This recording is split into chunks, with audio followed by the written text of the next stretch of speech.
There's been plenty of points in Full Dive that have felt like a parody on SAO and series like it. The whole die in the game, die in real life, that type of formula trapped in the game. But this episode, really beats you over the head with that SAO parody, and it was glorious. I mean, this episode, when you literally have Ryona of all characters admit it is a shitty game, you know you're in for a world of hurt, especially considering if she's telling you to log off, things are getting bad. The whole goblin attack, which I was honestly impressed by the animation in this episode. I haven't been overly impressed with it. I thought, overall, the animation serves and does its job. But in terms of the art design, it's always been pretty crisp, the facial details are incredible, but there isn't a whole lot of moving around. It's a pretty stiff production, all things considered, but this episode, especially with the goblins moving and our boy literally becoming the Flash, there was some eye candy, without a doubt in my mind. But watching this episode and seeing how addicted our man has become to the idea of playing a game that he's actually starting to feel like is a game with a challenge that has you wanting to attempt it.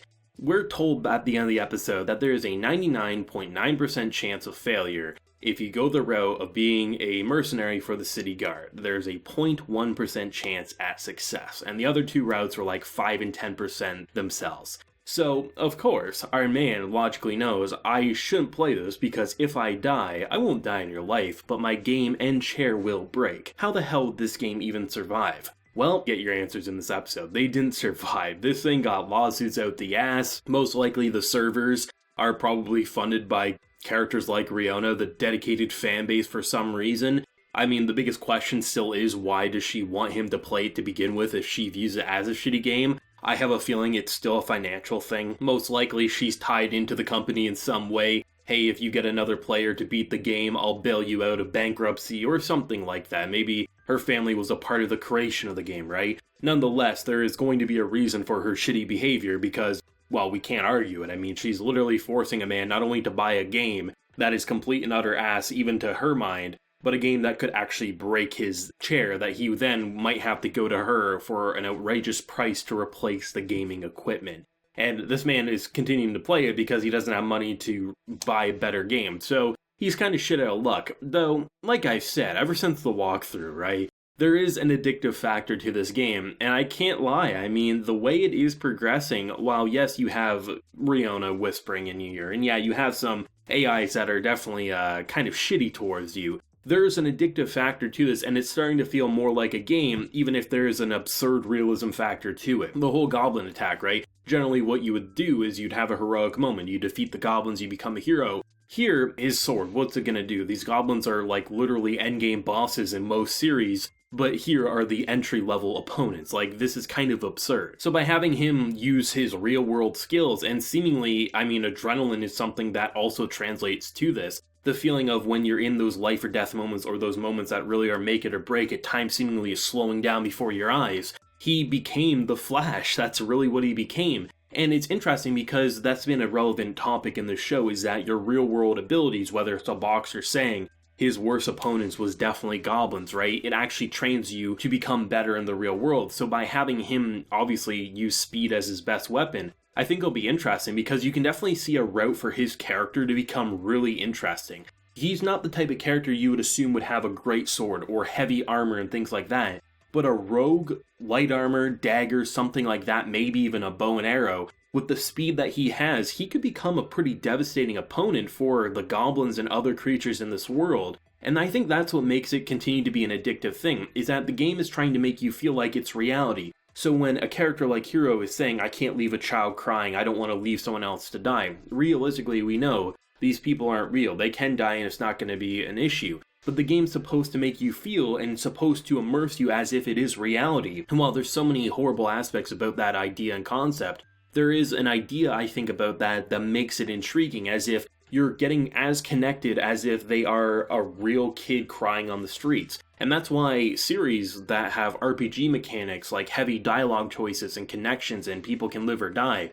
I mean, people get addicted to that. I mean, I'm replaying the Mass Effect trilogy with the Legendary Edition, right? I mean, I literally have maps laid out in my head because I beat it so much that I know how to keep everyone that can be alive safe. So by having a game like this, while he's not connected to it yet, the mechanics are there to make you say, well, if I'm already playing a game that's designed to be this realistic, I should treat it as such. So even though you can say, well, this is just trying to be that cliche hero wants to be an actual hero, he's trying to become this generic cliche opponent, and then you'll have Ryona making jokes about his piss-soaked pants or the fact that he's a lolicon, right? But it's literally designed to be addictive in that way, and it's honestly doing a good job. I think a lot of people will probably say with the risk factor, there's no reason in playing it, and probably you're right. But honestly, call me crazy, given what happened here, I would want to play it, and it's probably a good thing this game doesn't exist. Because imagining, like, even if it wasn't VR, imagine if it was a game that's a PC game, right? Your computer will, like, literally blue screen or something like that.